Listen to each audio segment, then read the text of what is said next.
when you change the way you look at things, the things will change at you. This is a quote from Max Planck, Nobel Prize winner in physics. And I'm not sure if it was his purpose when we talked about purposes, but I'm sure he was thank you, a very inspiring person when it comes to my leadership and leading the team. I always transfer the message to the team: think differently, think out of the box, make things different, go beyond the horizon, because competition is not sleeping. And when we talk about team, we automatically talk about Unox. As already mentioned, Unox is an Italian manufacturing supplier based in Padua, near Venice. We look ourselves, or we see ourselves as a world market leader. We have around 1,300 employees. It's a family-owned business. We have 44, soon 45 subsidiaries around the globe.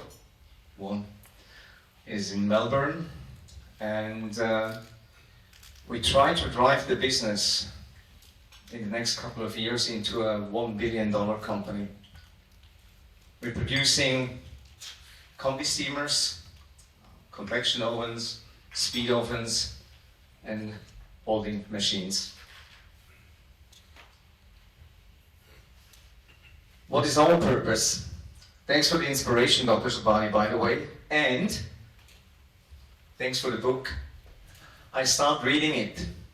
The chapter, Time in Consistency, is amazing, and I saw myself again. So, waiting for get an autograph from you here. Okay, back to Unox. The purpose-driven life.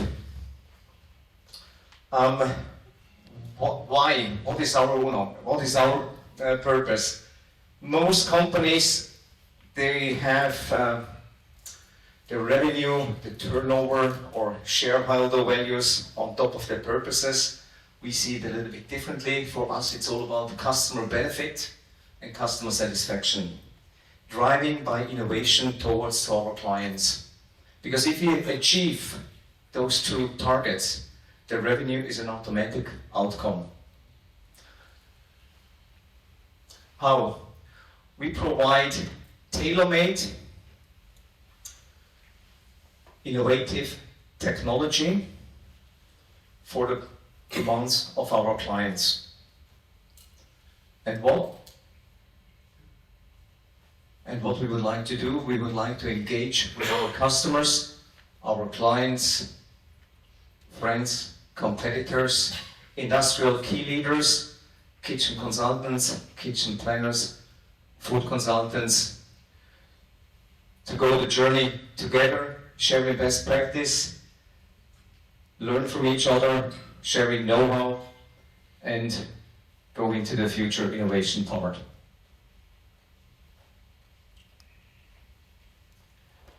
We already heard quite a lot about challenges and trends, and when you go into ChatGPT and you ask these questions, you get 20 or 40 challenges and trends. So I moved a little bit away from the main topic, and I would like to give you a little bit the view how we see the market, how we identify clients, the different segments, and the cluster of our clients. And maybe we have some similarity together.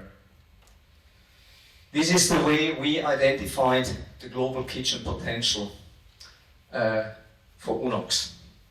We talk about, for Unox, relevant kitchens. Of course, when we go into Southeast Asia or to Latin America, where they have a lot more traditional cooking processes, this is not yet our target list. But when we talk about potential for our business, we talk about 10 million kitchens worldwide.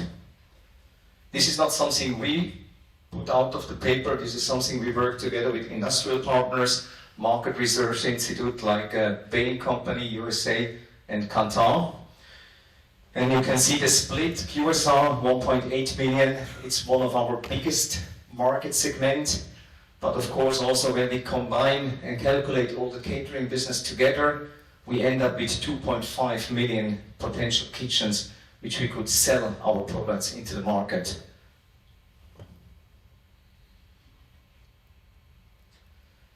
When we go into the different segments, we have five segments we're looking into. We have the marine segment, we have the catering segment, but when we have a look on the catering segment, there are quite a few sub-segments in the catering business. When we talk about contract feeders, we have the healthcare, we have the B&I, we have the K-12 school education, we have sport and leisure driven by our mark in the US. We have a remote defense, especially in Australia with all the mining business, which is huge. Then of course we have the restaurants with and without services, the classic QSR, fast casual dining, quick service restaurants, fine dining restaurants. And we go into the retail, we have the supermarkets, we have the convenience stores. Now more and more we're talking about gas stations and the development of the gas stations turning into a supermarket chain. And of course the hotels with the different service, limited, full service, and the different type of ownership of the hotels. So this is our world we are playing around. And this is the world we're talking about, the 10 million kitchens. Okay?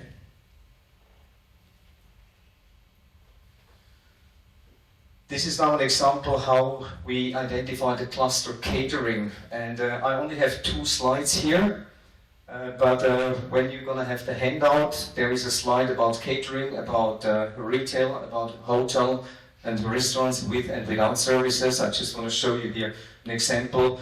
The customer segments, how we see the customer segments, and who are the clients in the customer segment. Okay? And then we have customer features where we identified average prices per dish, average dish quality, etc., etc. And again, this secrets also, it depends on the country and the region. But we can go very deep in here. And also when I showed you at the beginning the 10 million kitchens, for example, Michael in Austria, we can go deep into the Austrian market and we can identify every kind of segment per district or Bundesland in Austria, or per single state. So we really have all those data, and this is what we need to be successful in the market. It's all about customer knowledge. We need to know more about the market and about the customer than the customer itself knows about himself. The same here, customers and cluster restaurant without services. It's nothing really new, but it's good to know. Our team, we need to know this. We need to know that we talk the same language and that we understand the voice of customer to build trust.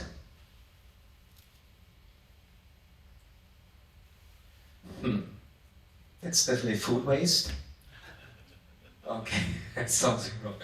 Okay, when we go a little bit back to the old days before COVID, we said it will never be the same like in 2019, and there has been some changes, and the changes we face, we have to adapt with the current situation. So for example, when we talk about the mobile ordering before COVID was around 3%. Then during COVID it went up to 8.9, almost 9%. And now it's back to 6%. So it's double than the past, and it will remain the same on 6%, which seems at the moment not a lot. But considering the mobile global market value is $1 trillion, so we talk about an increase of $30 billion, which has an impact on us as a manufacturing, but also has an impact on the consumer behavior. And this is also, we have to adapt. There's a lot of adaptation going on at the moment, and it will also affect you as a kitchen planner and kitchen consultant. The drive-through, same, story in green. 10% before COVID. During COVID it went up to 22%, and now it went down to 15%. But it will it will remain with plus minus 50%. It will not go down back to 10%, but it will also not will increase. That's also a major impact on the industry, and it has an effect on so many different things. There's a trend, of course, back to well-being, health, people eating healthier, people looking more after themselves before COVID. That's also part of the different varieties on the food you get served. And then, of course, there's a lot about green tech, sustainability. We hear about that already before. Talking about sustainability, everybody wants to go back to sustainability, and people, 57% of the people saying that sustainability is very important for them and affects their behavior. But when it comes to sharp, only 5% going for sustainability, because then it becomes more about where we're eating, what is the location, how is the price, what is the food, and what is the atmosphere of the outlet we are going for dinner. Here. Okay. Impact on the environment and challenges. This is nothing new. I had my first speech in the industry around 2016, and I spoke exactly about the same topics like today. It's a water reduction, electricity, cost savings, labor cost, labor shortage, reliability, durability, from expecting from the clients to the supplier, food waste, and of course the ecological footprint. But again, nothing new. We talk about these topics over the last 7 years. Nothing really has been changed unless the companies having more sustainability reports, putting more effort in sustainability. But putting more effort in sustainability and having it on paper is not execution. And now also coming with artificial intelligence and blockchain, yes. And I spoke with a person from Michael this morning about connectivity and connecting cooking. That was also a topic we already talked about 2016, where we tried to connect the Gage Group kitchen in Zurich together with Michael and other suppliers, and everybody was very excited, yes. But when it comes to firewalls and IP, sharing is caring doesn't really count, so poof, it's gone. And nevertheless, it's still a topic, but it will have an effect on us, all of us, but not today and not tomorrow. It will take some time. What we said, 5 years? 5 to 7 years. So, relax.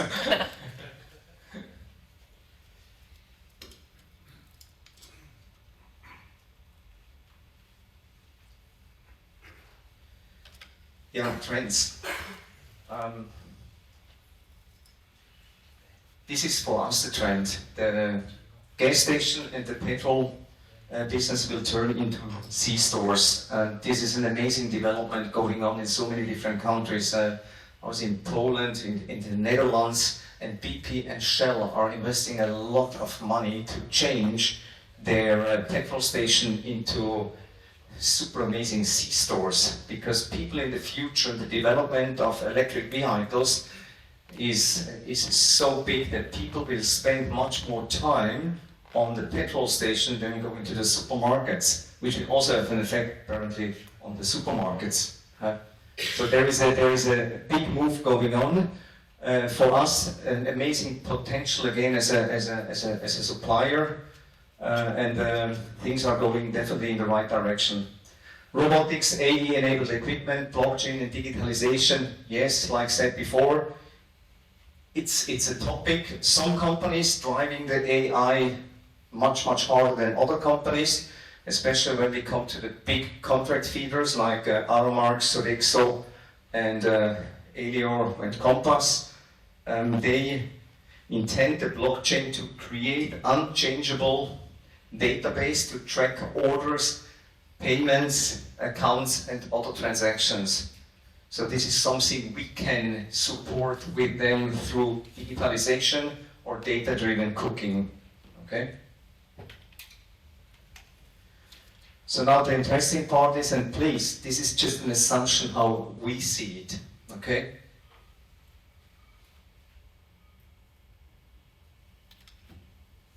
The impact on food consultants. We assume it will have 3 impacts: adaptation, innovation, and sustainability expertise. Maybe this is a topic we can discuss later on today, but this is how we believe it will have an impact on your daily business. And I can tell you, adaptation is not an easy part. No.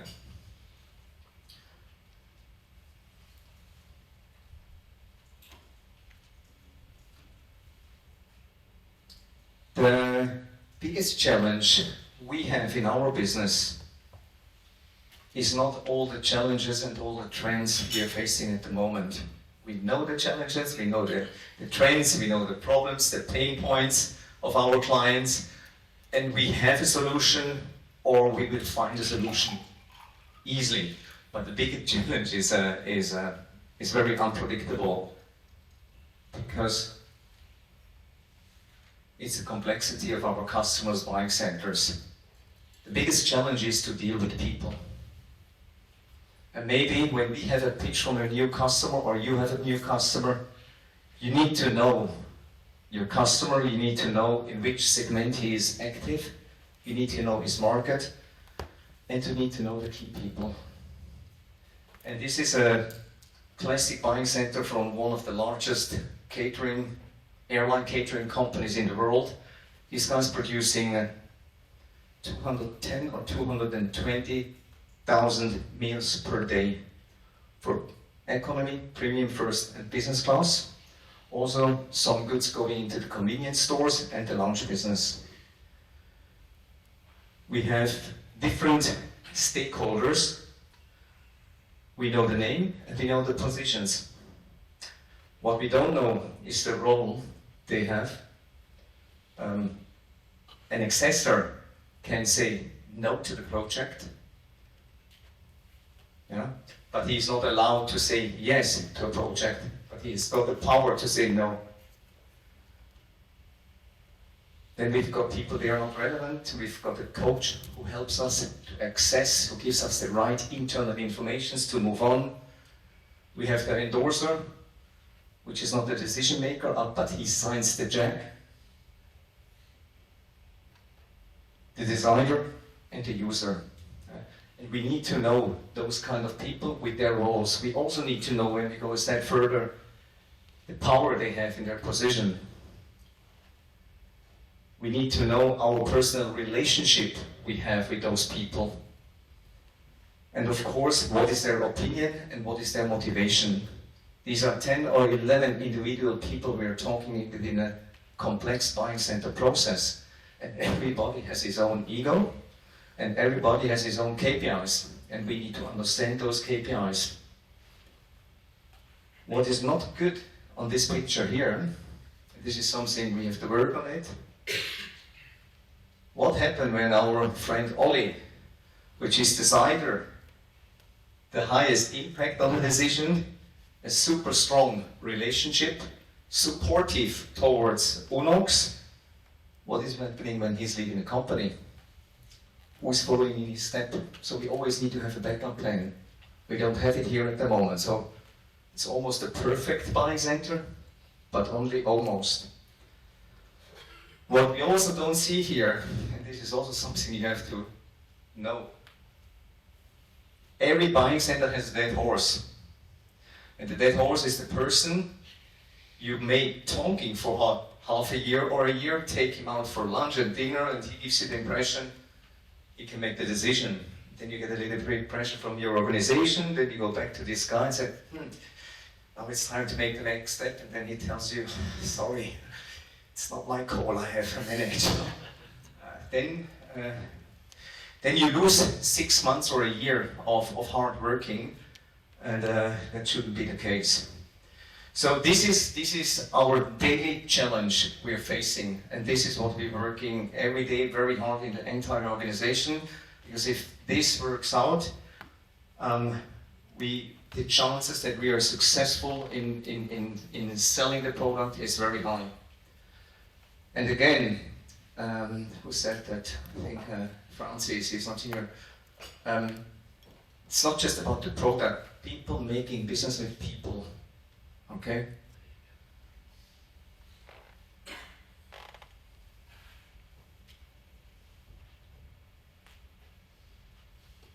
Almost at the end. Jim, first evening on the terrace. We talked about dreaming and imagination. Remember? No, we did. We did.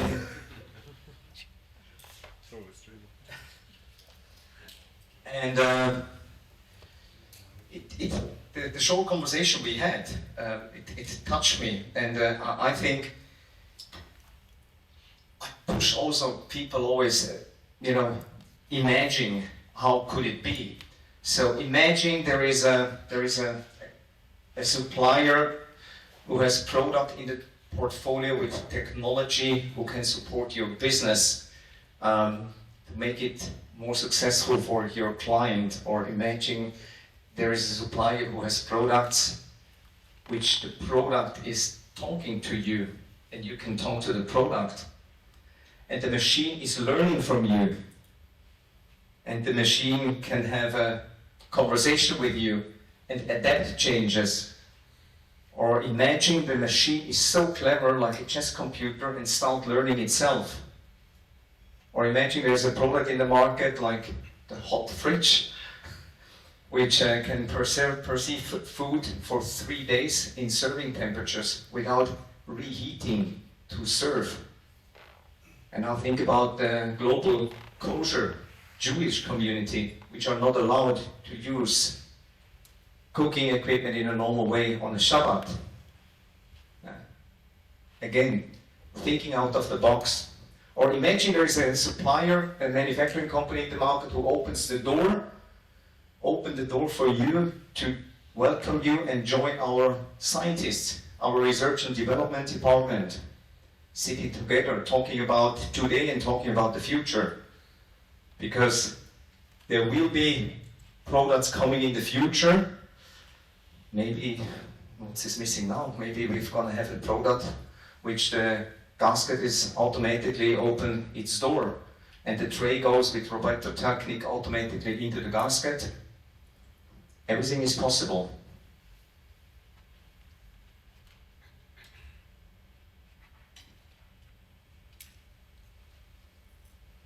I have to quit again. Francis, he was sitting here and he talked about trust, engagement, network and connection. And here I said, we need you. We need you in our daily business. We would like to work with you together. We would like to share best practices, innovation with you together and learn from each other. At the moment, we're looking to build a team on a global level with a couple people who are fully dedicated to kitchen planners and kitchen designers, because we also realized we can't do everything by ourselves, and we do not have the arrogance as in manufacturing companies, and we don't need you. We need you. We would like to go this journey together with you. And if you would like to know how innovation and future technology looks like in our point of view, then let's talk together. At the end of the day, we're sitting in the same boat, and maybe we are sharing the same purpose. We are here today, we're here in the future, in all the different markets, and we are ready to share. Thank you very much.